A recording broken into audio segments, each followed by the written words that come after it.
Boa noite, meus irmãos. Ao longo dos nossos estudos da carta aos Efésios, temos nos defrontado com perspectivas que ele nos traz das provisões de Deus na pessoa do Senhor Jesus Cristo, para que nós possamos desfrutar do Senhor, do perdão do Senhor, do acesso a Ele, da comunhão com Ele.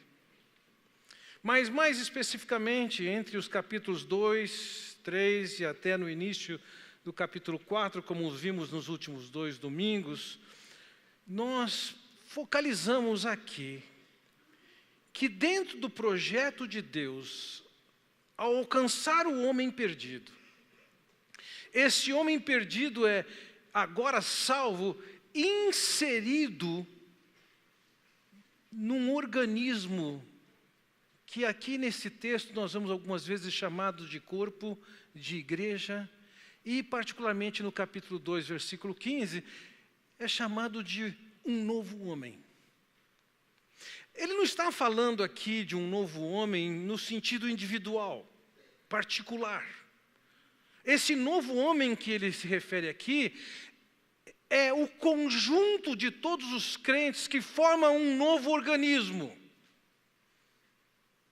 Conforme nós vimos anteriormente, na semana passada, ele diz, há um só corpo e um só Espírito. Assim como a esperança para a qual vocês foram chamados é uma só, é um só Senhor, uma só fé, um só batismo, um só Deus e Pai de todos, que é sobre todos, por meio de todos e em todos. Sem nenhuma exceção, toda pessoa que ouve do Evangelho do Senhor Jesus Cristo, da mensagem de que Cristo morreu, veio a nós, morreu naquela cruz para pagar os nossos pecados e assim nós temos acesso a Deus, todas as pessoas foram inseridas no plano de Deus e nesse organismo que ali nós vimos chamado de novo homem, em outros lugares é chamado de igreja, no capítulo 4, versículo 4 é chamado do corpo de Cristo. Agora, é interessante focalizarmos isso, porque o fato é esse, à medida que uma pessoa entende do Evangelho de Jesus e crê no Senhor Jesus, essa pessoa é inserida na igreja. A igreja é o único e completo corpo de Cristo. Então vejam, a conversão, ela é a mão inversa do pecado. Enquanto o pecado, ele gera uma desagregação, o reencontro com o nosso Deus, através do Senhor Jesus Cristo, nos agrega numa comunidade, numa sociedade, numa família, aqui chamado de corpo, sempre se referindo à igreja. E temos visto isso nos capítulos 2 até o início do 4, essa perspectiva de que todos aqueles que foram salvos,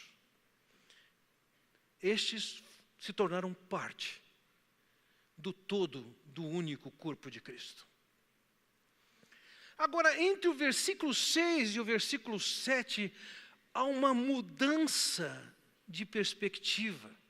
Enquanto no versículo 6 ele diz, um só Deus e Pai de todos, que é sobre todos, por meio de todos e em todos, no versículo 7 nós vamos encontrar até diferentes traduções, algumas trazem um porém,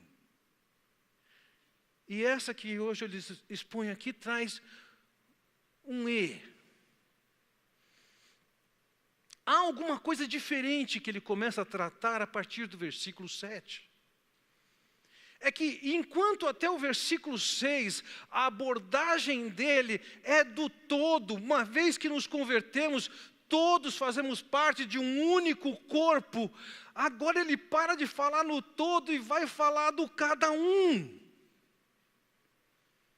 Ele vai enxergar o particular, vai enxergar o indivíduo, você dentro do corpo de Cristo. Então, nessa noite, eu gostaria de passar para vocês as verdades que eu vejo esses versículos nos ensinarem. E são verdades específicas sobre dons espirituais, ou seja, capacitações que Deus concede a cada um daqueles que chegou a Cristo e que foi inserido no corpo de Cristo. E esses dons que foram dados por Deus, foram dados justamente para o desenvolvimento da igreja. Então, quais são essas verdades? A primeira verdade que eu quero olhar com vocês é que Cristo concede os seus dons aos indivíduos da igreja. Vamos lá, voltamos no versículo 7, em que ele diz: e a cada um de nós foi concedida a graça. Inicialmente eu quero focalizar com vocês qual é a diferença de tratar com a totalidade e tratar com o indivíduo.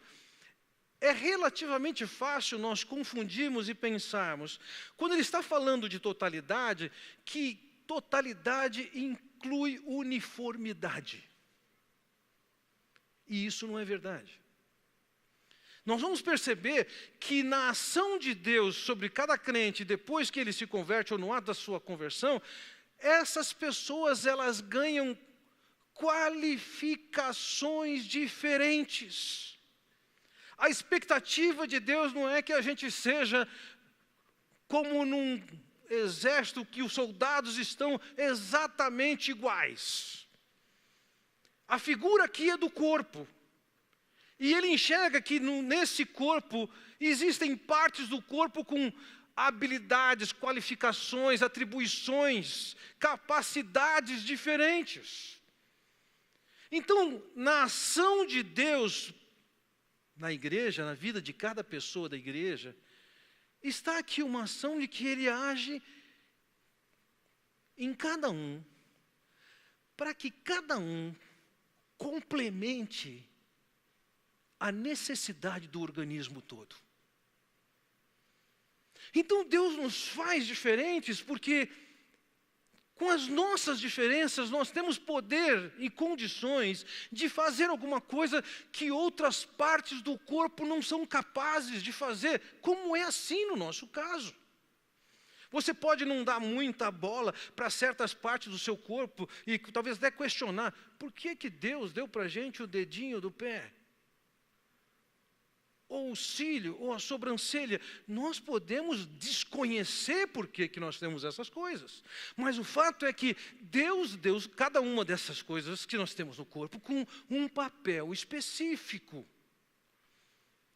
E na ação de Deus em salvar o homem perdido, ela vem acompanhada de uma ação de Deus que age em cada um de maneira diferente. Como? Ele diz assim, e a cada um de nós foi concedida a graça. Essa palavra graça já apareceu várias outras vezes aqui no texto de Efésios. A palavra graça, quando ela está sozinha, ela tem o significado de favor, um favor que não se merece. A ideia é que Deus, ao alcançar o homem perdido, isso é fruto de uma ação, não que eu possa reivindicar, cobrar, não que eu tenha mérito. Foi uma ação pelo favor de Deus, pela misericórdia de Deus, pela bondade de Deus, pelo amor e graça de Deus. Mas quando essa palavra aparece aqui no capítulo 4, versículo 7, escrita e acompanhada de uma maneira diferente na língua grega, ela não está falando desse favor que Deus derrama sobre nós, mas sim de uma ação que Deus derrama sobre nós, uma graça específica, uma capacitação, um dom. E se formos seguir a moda nos nossos dias, que tanto se fala de empoderamento, eu diria que nós podemos colocar muito bem essa palavra aqui. Por ação de Deus na vida de cada crente, Ele deu uma capacidade, uma habilidade, eu diria, Ele empoderou essa pessoa para que ela possa exercer um serviço específico no ministério da igreja.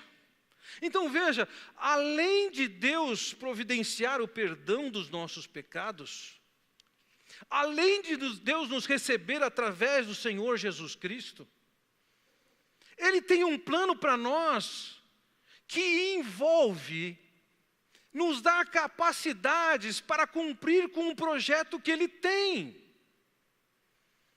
Veja, e a cada um de nós foi concedida a graça conforme a medida repartida por Cristo. Ele entregou esses dons, essas habilidades, essas capacitações, esse empoderamento sobre cada um de vocês que creu no Senhor Jesus Cristo. Foi Ele quem fez isso. Qual é o valor do que você sabe? Nós podemos julgar e valorizar mais uma coisa ou outra. Menos de 2 semanas atrás, recebi uma mensagem de alguém que me perguntava: pastor, aqui na minha igreja eu estou sendo pressionado pelos meus amigos que eu tenho que falar em línguas. E que eu não falo em línguas e que todo mundo tem que falar em línguas. É o que o Senhor tem que me dizer. Sabe, nós podemos considerar aqui, por uma razão ou outra, correto ou errado, que temos que ter tal dom. Mas veja que o texto nos diz que isso foi repartido por Cristo. Foi concedido por Cristo. Não sou eu que reivindico, não sou eu que peço, não sou eu que determino, não sou eu que designo para Deus o que Ele vai fazer conosco. O fato aqui é que Ele dá um dom para cada um, e se você vai ser sobrancelha, cílio, dedinho do pé, o que for, isso é uma questão que pertence a Deus. E uma vez que Ele deu isso e concedeu a você, o seu dom tem valor na medida que ele é usado para o desenvolvimento da igreja como um todo. O seu dom não é o seu objeto de carinho, de satisfação do seu ego, de melhor da sua autoestima, de projeção na comunidade. Não. O dom que Deus deu tem o propósito de Cristo, de servir a sua igreja. Então, entendamos isso. Não é exceção.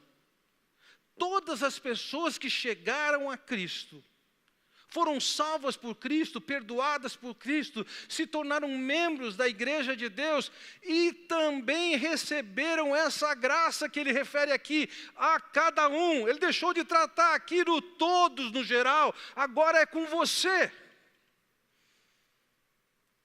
Deus lhe concedeu uma graça particular, cada um. Uma capacitação particular, um dom particular, para que você possa servir no desenvolvimento da igreja de Deus. Essa é uma verdade. Agora nós precisamos entender uma segunda verdade, quem nos concedeu, que qualificações tem Cristo para nos conceder, para entender dentro do seu projeto o que significa termos esses dons. E aí chegamos no versículo 8 de Efésios 4. Veja, por isso é que foi dito, e aqui ele começa a fazer uma citação do Salmo número 68. Cabe aqui dizer algumas coisas sobre isso. Em primeiro lugar, o Salmo 68 já é, do Antigo Testamento, uma das passagens de mais difícil compreensão, de difícil exegese e interpretação. E Paulo, por enquanto eu vou dizer aqui assim, ele faz uma citação do Salmo 68. Entretanto, quando você lê o Salmo 68 e o texto específico que ele menciona aqui, e aparece aqui, você percebe que ele não está igual. Ele está bem diferente. Isso provavelmente era fruto de uma maneira de leitura bíblica que os judeus tinham, chamada Midrash, em que ele pega aquele texto bíblico e ele tem uma ideia. E apoia a sua ideia e aplica a sua ideia com aquele texto, com partes daquele texto. Então, na verdade, isso aqui não é uma citação do Salmo 68, mas uma alusão a ele. Você conhece o ditado, quem canta seus males espanta? Digamos que eu falasse alguma coisa semelhante a quem canta seus pares encanta. É diferente do ditado, mas você sabe que isso aqui tem uma origem. Tem uma métrica. Da mesma maneira, o apóstolo Paulo está lançando livremente o Salmo 68 e, com ele, fazendo uma troca de palavras e de significados. E somente nessa alusão, portanto, não adianta você tentar criar raízes fortes aqui dentro do Salmo 68 para entender esse verso. E aí ele passa a dar o seu recado, que é o quê? Quando ele subiu em triunfo às alturas, levou cativo muitos prisioneiros e deu os dons aos homens. E ele continua. Que significa ele subiu? Senão que também descer às profundezas da terra.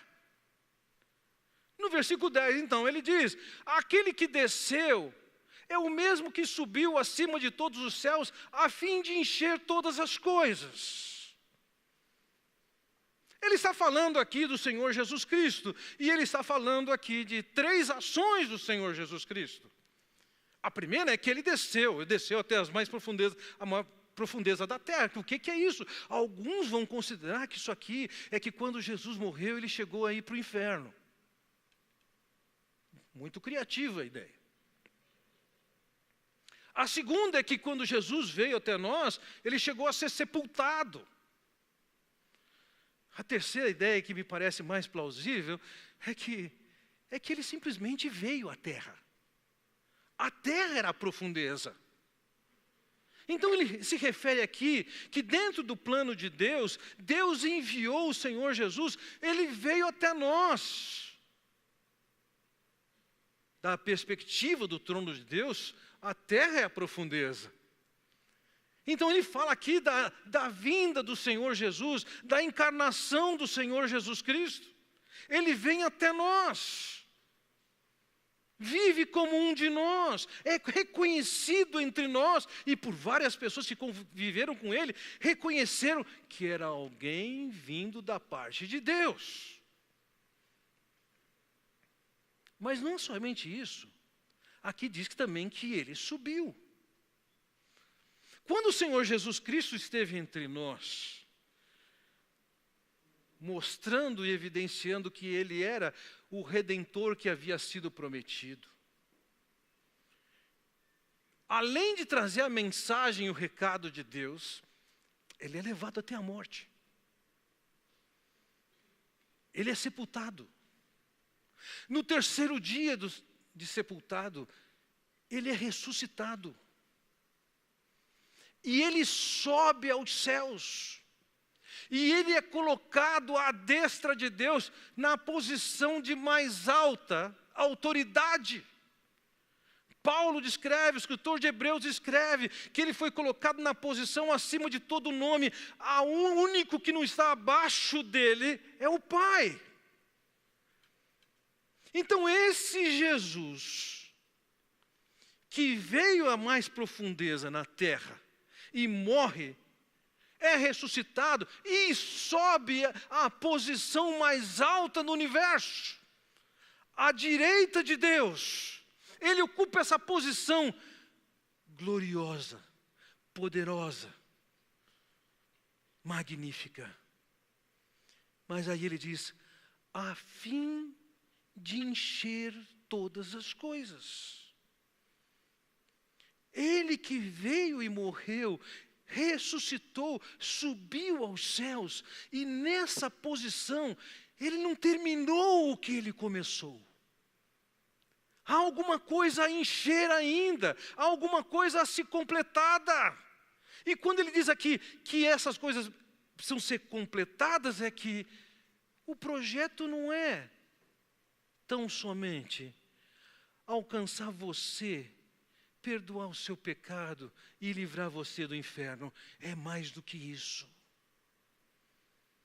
E por ser mais do que isso, como ele diz no versículo 7, e a cada um de nós foi concedida a graça. Ou conforme ele diz no capítulo 4, versículo 8, ele deu dons aos homens.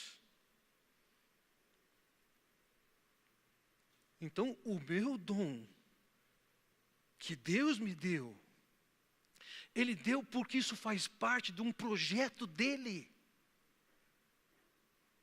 Ele começa vindo até nós, morre entre nós, é ressuscitado entre nós, é levado às alturas, colocado à direita de Deus, na posição mais elevada. E uma vez nessa condição, além de salvar o homem que está perdido, Ele está distribuindo a cada um destes que crê em Cristo, e entre eles está você que creu em Cristo, para ter uma capacitação para cumprir, completar o que Deus começou. Então veja, os dons, a capacitação que Deus nos dá, ela tem um objetivo bastante elevado. Tem o objetivo de cumprir com o propósito de Deus na história humana. Tem como objetivo, através desses dons que Ele distribui, levar que a igreja de Deus seja e cumpra com o propósito para o qual ela foi criada. Não é uma diversão o dom, não é uma questão de status. É uma capacitação que Deus concede para que cada um de nós venha exercer um papel no projeto de Deus para todos os tempos. E esse projeto, ele se consumará, ele se completará com a ação, com a participação de cada um. E aqui não adianta a gente olhar o todo, eu queria que você pensasse em você. Esse Deus que se interessou por nós, que nos amou, que enviou o seu Filho, que se sujeitou a ser morto, que pagou os nossos pecados, nos resgata e insere na igreja de Deus, inseriu você. E tem alguma coisa para ser completada, e isso passa por você. Você não é somente um no meio do todo. Você é o cada um a quem Deus dedicou uma atenção e o Senhor Jesus Cristo concedeu uma capacitação, o empoderou de algo específico para o desenvolvimento do projeto de Deus, para que ele se consuma, ou como ele diz no versículo 10, a fim de encher todas as coisas. Então vejam, Deus tem concedido dons aos homens.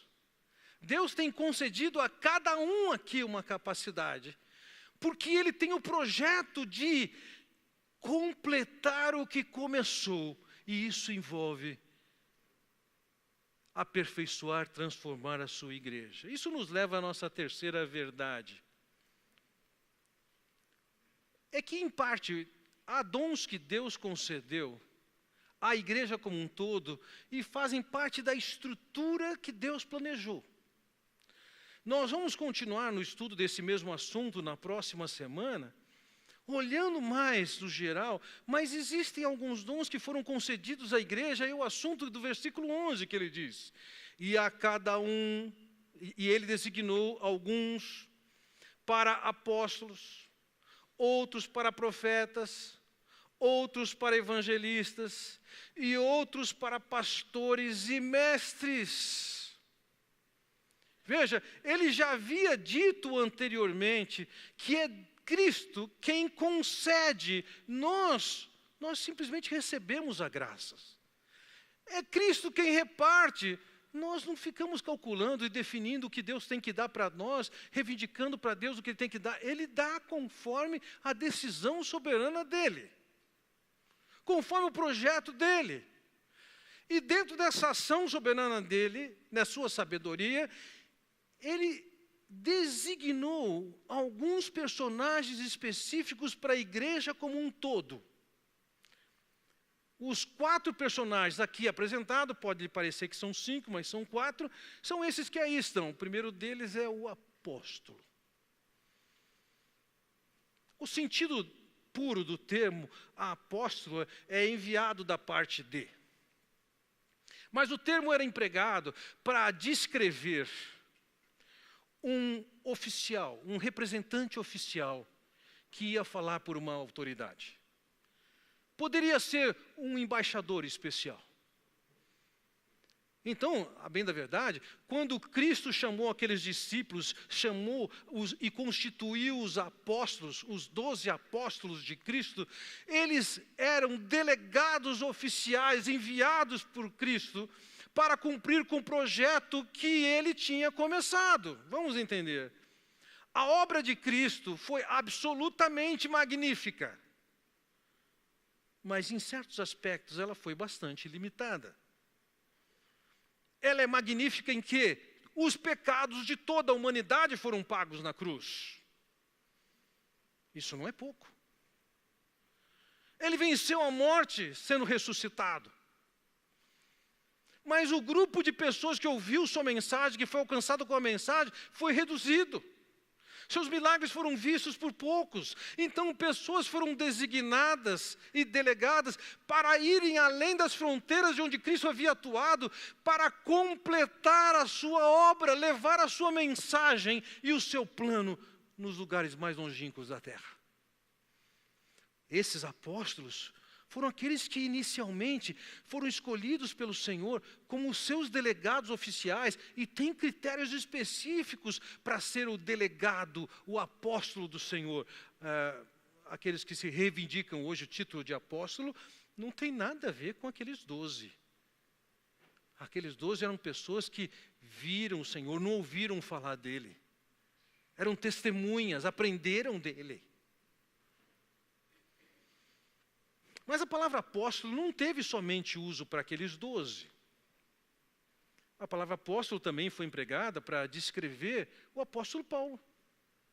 Alguns discutem se ele é o 12º ou não, mas o apóstolo Paulo também foi chamado de apóstolo.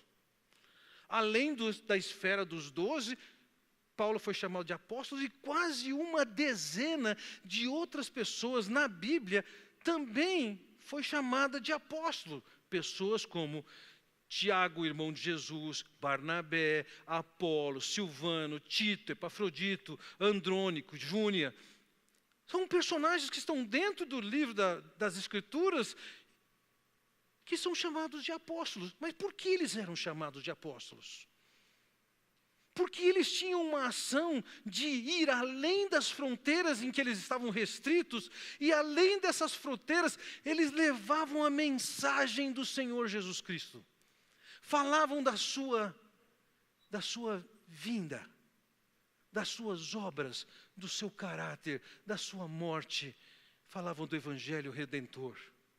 Então, nesse aspecto, a palavra apóstolo, eu diria, ela equivale ao que nós temos hoje que chamamos de missionários. Alguns que foram enviados da parte de. Quando pensamos no Reinaldo, no João, no Tiago, com suas esposas, eles foram enviados da parte da IBCU.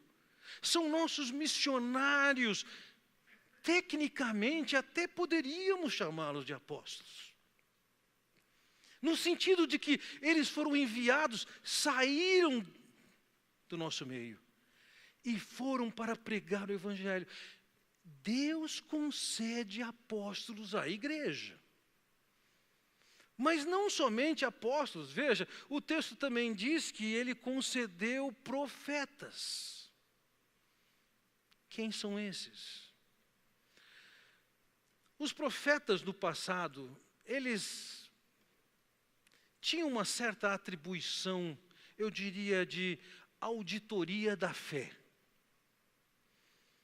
A referência dos profetas é a mesma referência que era a referência do povo. Era a lei de Deus.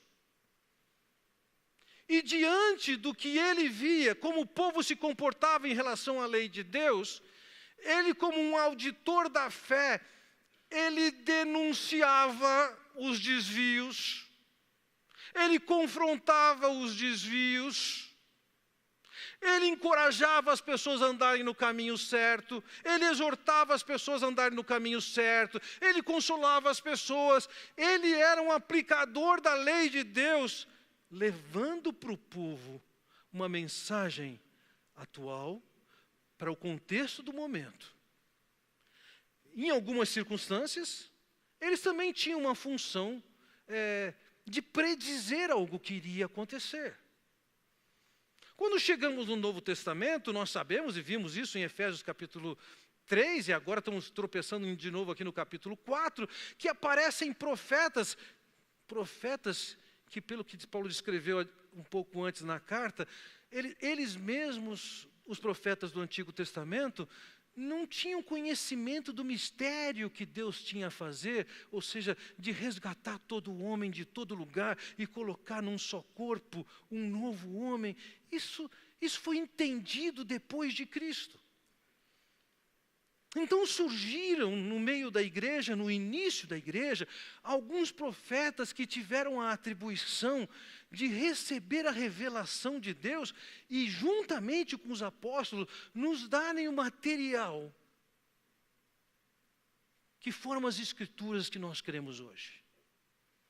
Os profetas foram enviados por Deus para nos anunciar a mensagem, nos confrontar, nos edificar, nos consolar, nos encorajar, nos admoestar a andar dentro da verdade de Deus.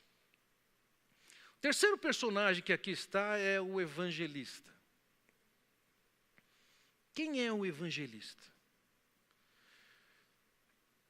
Devo dizer aqui, com muito respeito, eu tenho uma profunda admiração por evangelistas. Eu acho que nosso país padece pelo fato de que evangelistas não são pastores, e parece que tem mais status ser pastor. Então o sonho do evangelista é ser pastor. Eu estou na mão contrária, eu sou um pastor, eu queria ser evangelista. Eu acho fantástico aqueles indivíduos que têm uma facilidade brutal de compartilhar do evangelho do Senhor Jesus Cristo e levar a pessoa a Cristo. Eu me lembro quando, anos atrás, fui ao funeral do Ari Veloso. Um dos testemunhos que foi dado sobre ele foi fantástico. Envolvia um dos pastores da igreja do Morumbi, que ele conta que havia sido contratado pela igreja e havia chegado na igreja e precisava de alugar uma casa, e finalmente ele conseguiu identificar a casa que ele ia alugar, mas para chegar nesse ponto, ele já tinha feito inúmeras visitas, especificamente com um corretor de imóveis. E ele conta que esse pastor voltou ao Morumbi para pegar uma documentação para entregar para o corretor de imóveis, e no que ele entrou no escritório, e enquanto ele estava vendo a documentação, de repente, não sei se ele olha pelo vidro, ele encontra o Ari Veloso e o corretor de imóveis ajoelhados. No tempo que ele foi pegar o documento, o Ari falou do evangelho de Jesus para aquele camarada se converteu, e ele, constrangido e com vergonha, dizendo: eu tanto tempo enrolando, dando volta para falar do evangelho para esse camarada, o Ari, em menos de 10 minutos, falou do evangelho, está lá o camarada ajoelhado, aceitando a Cristo.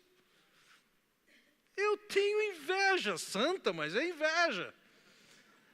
Não é no sentido de que eu não queria que você tivesse isso, mas é que eu acho tão fantástico, tão belo.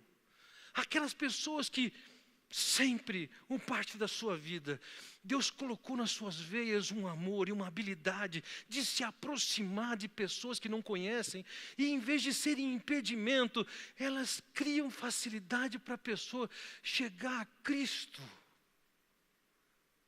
Esse é o evangelista. De alguma maneira, eu vejo isso acontecer no nosso meio e vejo com muita alegria perceber em casas específicas, de repente Deus usando pessoas que começam a alcançar alguns dos seus vizinhos, outras pessoas, uma dezena de vizinhos, e alguns de vocês têm tido o privilégio de, através do seu ministério na sua casa, de alcançar dezenas. Eu tenho inveja disso, no bom sentido. Deus tem concedido algumas pessoas assim à igreja, com essa capacidade de aproximação, de abordagem, de esclarecimento. É Deus quem concede isso, não sou eu que me desenvolvo. Eu já cheguei à conclusão, já venci minhas crises nesse particular, com o meu viés de mestre, eu acho que eu sou muito mais capaz de explicar o evangelho para quem quer que seja. Só que é com o evangelista que eles se convertem. Porque foi esse camarada que Deus capacitou. E ponto final. É dádiva de Deus. E por fim ele diz, e outros para pastores e mestres. A maneira como está escrito na língua grega, e separando cada um desses, nós descobrimos aqui que pastores e mestres, na verdade, são o mesmo personagem. Não são personagens diferentes. Mas quem são pastores e mestres?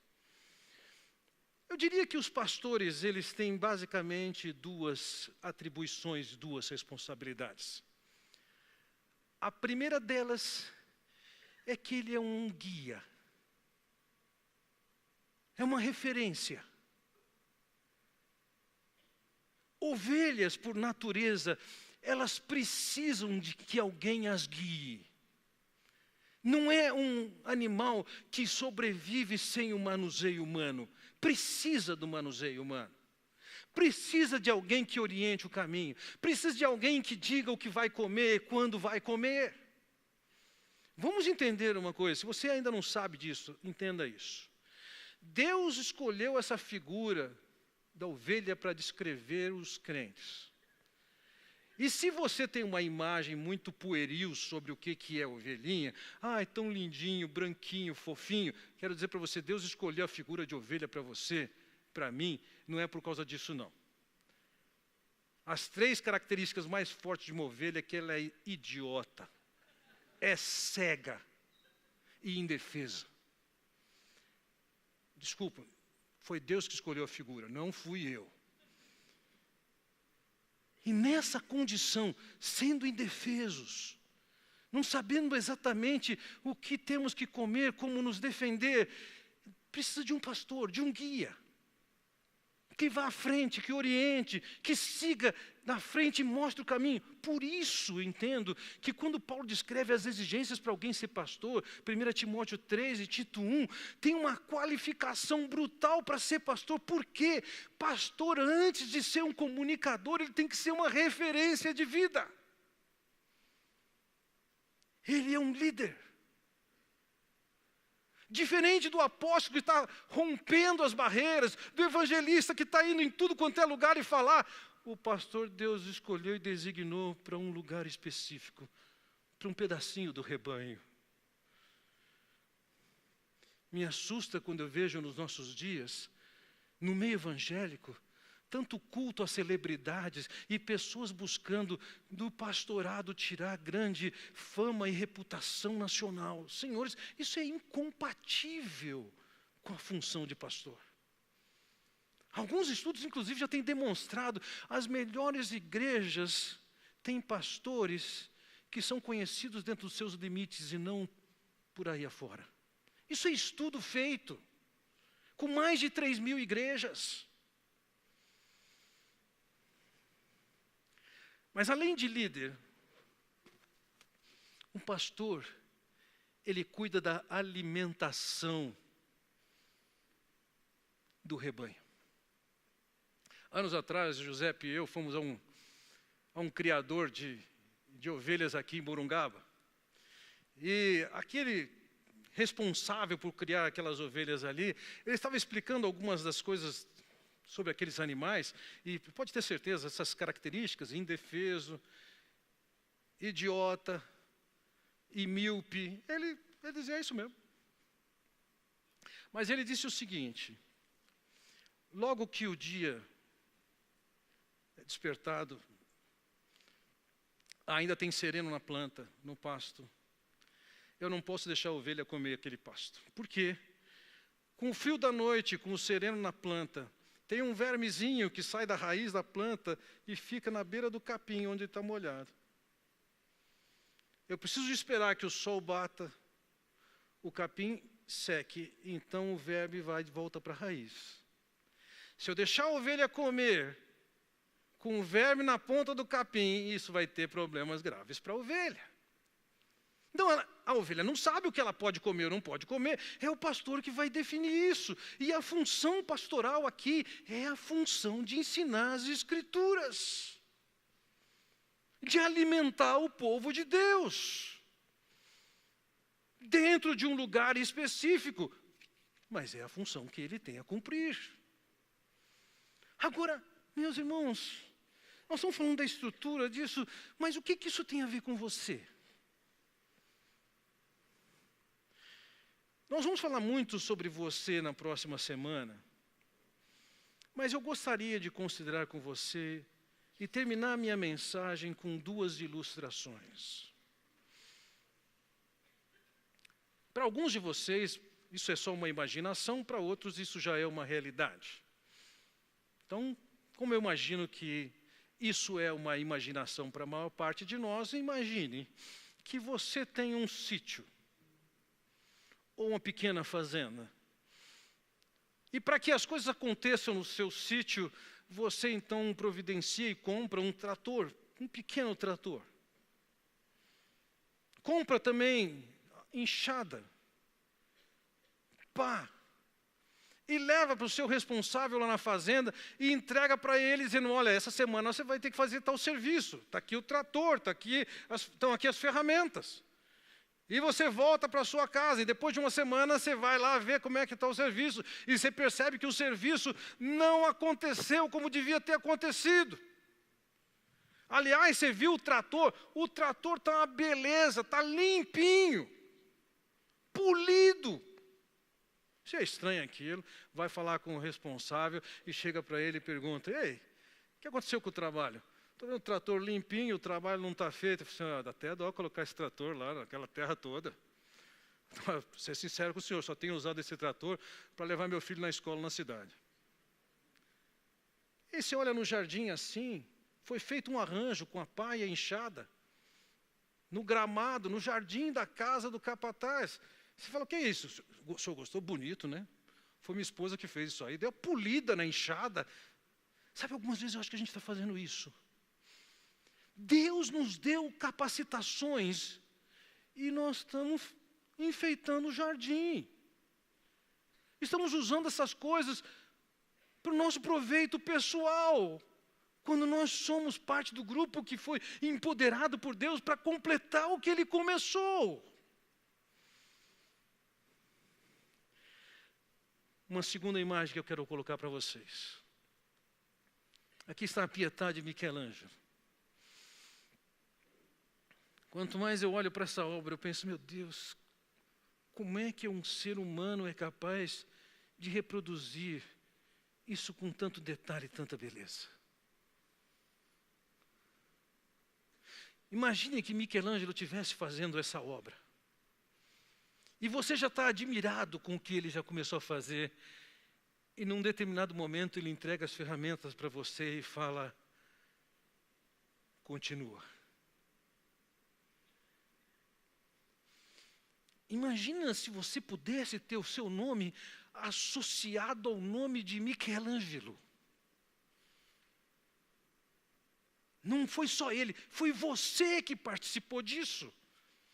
Bem, se você tem sã consciência, o Michelangelo entregasse para você a ferramenta para você continuar a obra, eu acho que seria razoável você dizer: não posso.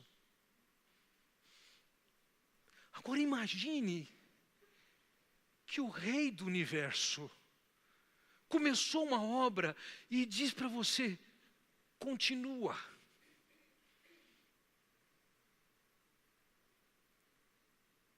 Nós não temos condições, e é por isso que Ele nos concede dons, nos empodera, nos capacita, para que nós continuemos e contemplemos a obra que Ele começou.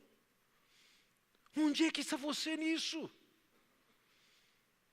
O que você está fazendo com a ferramenta que Deus tem lhe dado? Com as atribuições que Ele tem lhe dado? A figura que Ele usa aqui é de um corpo. Igreja não é uma classe, não é um show. Não tem lugar para espectador, tem lugar para membro. E cada um tem uma participação particular. Sobre essa participação particular, seguimos na próxima semana, mas eu queria que você saísse daqui pensando: você tem uma parte nisso. Queria que você curvasse a sua cabeça, gastasse um minuto em oração,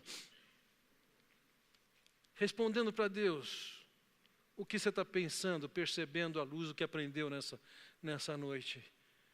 Porque você foi capacitado e já faz parte de um projeto de Deus de completar a sua obra.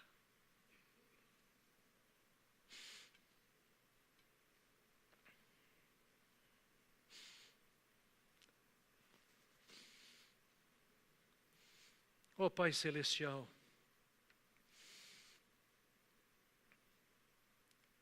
é muito bonito olhar para a Tua palavra e ver como o Senhor imaginou a igreja,